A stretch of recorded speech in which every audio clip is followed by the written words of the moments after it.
இந்த ஹெல்த்தியான புட்டு எப்படி செய்யணும் பாப்பா. இன்றைக்கி ஓட்ஸ் போட்டு செய்ய போகிறேன். அதோட தேங்காய், அதோட சோறு, இந்த சோறு இருந்து அதோட இதை மிக்சியில் போட்டு எப்படி கொஞ்சம் அரைச்செடுத்துக்கோங்க. அரைச்செடுத்து ஒரு பவுலில் மாற்றிக்கோங்க. இப்படி தான் இருக்கணும். எல்லாம் கலந்து அரைவாட்டு வந்திக்கணும். கொஞ்சம் தண்ணி ஊற்றி கொஞ்சம் அரைச்செடுத்துக்கோங்க. ஒரு பவுலில் மாற்றின போதும் நான் இன்றைக்கி இடியாப்பம் மாற்றம் சேர்த்துக்க போகிறேன். இதோட இடியாப்பம் மாவை சேர்த்து தேவையான அளவு உப்பு போட்டு நீங்கள் தண்ணி தெளித்து கரண்டியால் கலந்துவிட்ட போதும் திரும்ப கையால் நீங்கள் குழைச்செடுத்துக்கணும்.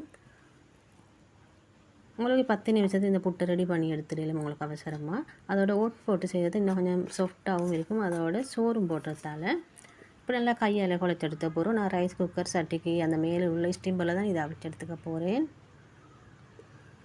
தண்ணி கொதித்து வரச்சில் இந்த ஸ்டீமரில் போட்டு நீங்கள் வச்சிட வேண்டியதுதான்.